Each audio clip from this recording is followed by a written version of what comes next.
Selamat pagi, siang, sore, ataupun malam Bapak Ibu sekalian. Perkenalkan kami dari kelompok 10 akan mempresentasikan proyek kami yang berjudul Integrasi Smart Starway Lighting dan RFID-based Security System untuk efisiensi energi hunian modern. Berikut adalah kelompok kami, dapat dilihat sebagai berikut. Lanjut. Ada 3 masalah utama di hunian saat ini. Pertama, area tangga sering gelap dan tidak aman karena tidak ada lampu khusus. Tapi, jika memakai saklar manual juga tidak praktis. Kedua, akses pintu masih pakai kunci konvensional yang rawan hilang, diduplikasi, dan tidak ada rekam jejaknya. Ketiga, lampu ruangan sering boros karena lupa dimatikan dan kita sering kesulitan mencari saklar saat ruangan gelap. Lanjut. Masalah-masalah ini membawa dampak serius bagi manusia, jelas mengganggu keamanan dan kenyamanan psikologis penghuni. Sementara bagi lingkungan, kelalaian ini memicu pemborosan listrik yang meningkatkan jejak karbon, serta memperpendek umur perangkat elektronik yang menambah masalah. Lanjut. Urgensi ini didukung oleh data dari World Bank. Konsumsi listrik per kapita di Indonesia terus melonjak naik, bahkan mencapai 1.445 kWh per kapita pada tahun 2023. Angka ini diperparah oleh banyaknya kasus pemborosan energi listrik di sektor pencahayaan akibat sistem yang masih manual. Lanjut. Kami juga melakukan wawancara dengan beberapa narasumber, dan ini adalah data dari pertanyaan dan respon narasumber.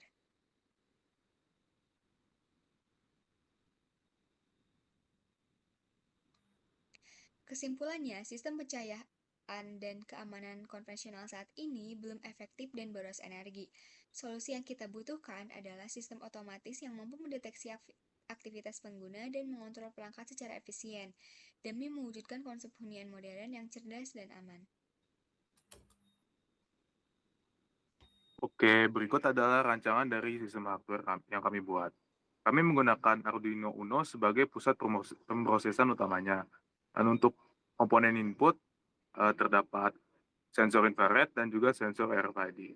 Dan untuk komponen output, kami menggunakan motor servo, LCD, dan juga 4 buah lampu LED. Untuk mengintegrasikannya dengan IoT, kami menggunakan modul Wi-Fi eksternal melalui Blink. Next. Dan berikut adalah flowchart alur kerja hardware kami. Jadi kami mempunyai dua sensor. Nah, simpelnya itu sensor pertama, RFID itu dia membaca sebuah kartu dan menyocokkan UID. Kalau misalnya UID-nya cocok, Arduino Uno akan membuka servo motor. Dan misalnya tidak cocok, Arduino Uno akan mengirimkan pesan ke pengguna melalui IoT. Dan untuk sensor infrared, simpelnya itu kalau misalnya ada objek, lampunya bakal nyala, dan kalau misalnya nggak ada objek, lampunya bakal mati. Seluruh proses ini akan bekerja secara otomatis dan secara looping. Boleh next. Dan berikut adalah beberapa potongan kode program dari microcontroller kami. Dan untuk program pertama ini adalah program untuk lampu tangga. Next. Dan program kedua ini adalah program untuk lampu dalam ruangan. Next. Dan yang terakhir ini adalah potongan dari program untuk RFID pada keamanan pintu. Oke, selanjutnya setelah melakukan proses prototyping, kami melakukan proses tes, yaitu kami membuat rubrik pembenaran dan juga rubrik penolakan untuk menilai apakah proyek kami ini sudah berjalan dengan baik ataupun belum. Nah, untuk rubrik pembenaran sendiri, kami membuat 5 aspek, yaitu waktu respon RFID, akurasi respon IR tangga, keberhasilan autentifikasi RFID, keberhasilan lampu otomatis, dan juga koneksi Wi-Fi ISP.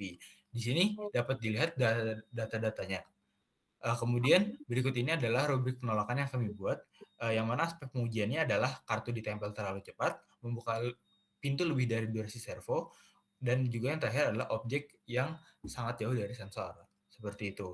Nah, berikut ini adalah data lengkap untuk rubrik pembenaran, dan berikut ini adalah data lengkap untuk rubrik penolakan. Nah, sebelum kami melakukan implementasi pada komponen keras, kami telah terlebih dahulu melakukan simulasi pada platform simulator online, yaitu Walkme. Nah, untuk analisis dari pengujian subsistem penerangan tangga, yaitu adalah lampu-lampu tangga ini sudah menyala sesuai dengan program yang kami rancang sebelumnya. Kemudian untuk pengujian subsistem modul Wi-Fi, kami mengalami kendala berupa tidak dapat terkoneksi dengan Blink dikarenakan kami sebelumnya masih menggunakan Arduino sebagai komponen utamanya, seperti itu. Kemudian untuk pengujian subsistem akses pintu, kami telah juga melakukan pengujian dan telah berjalan dengan baik. Kemudian kami sadar bahwa proyek kami ini bukan merupakan proyek yang sempurna, maka dari itu kami melakukan evaluasi yang evaluasi utamanya adalah berupa penggunaan ESP32 dari awal. Seperti itu. Mungkin sekian presentasi yang dapat kami sampaikan. Kurang lebihnya kami mohon maaf. Terima kasih telah berkesempatan untuk mendengarkan. Selamat malam. Halo, selamat siang semuanya.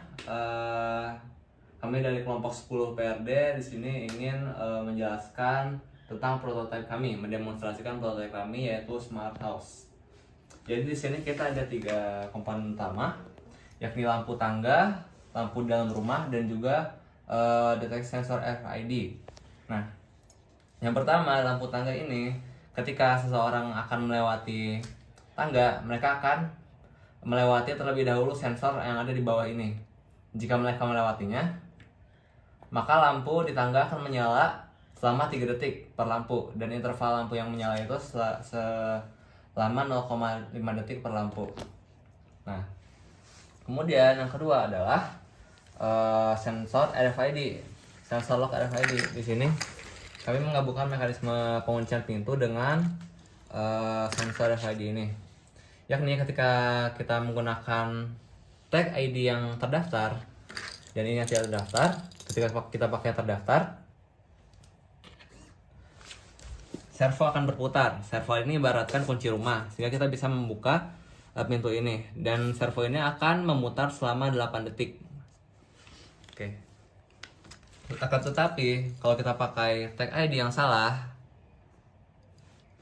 kita tap, maka dia nggak akan memutar servo dan akan memicu status akses ditolak di platform Blink, platform IoT yang kita gunakan, dan memberikan push notification berupa peringatan kalau ada seorang yang berusaha untuk mengakses rumah kita.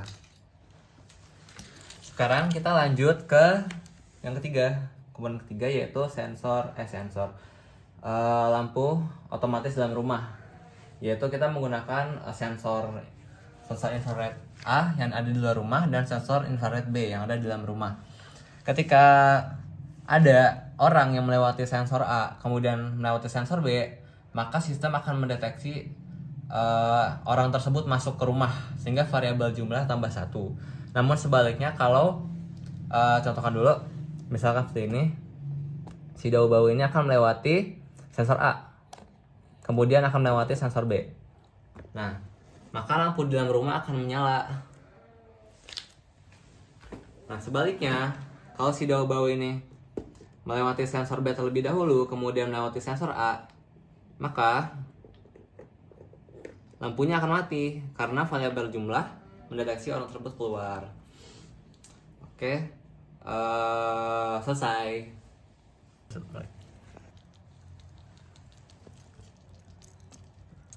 Pak, aku mau masuk rumah.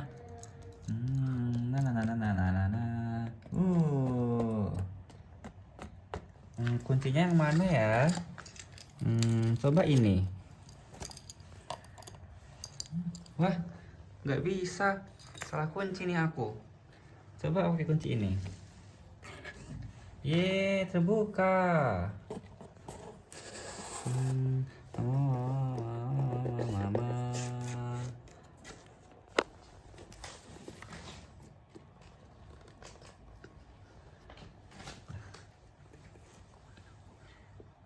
Sekarang mau keluar deh aku.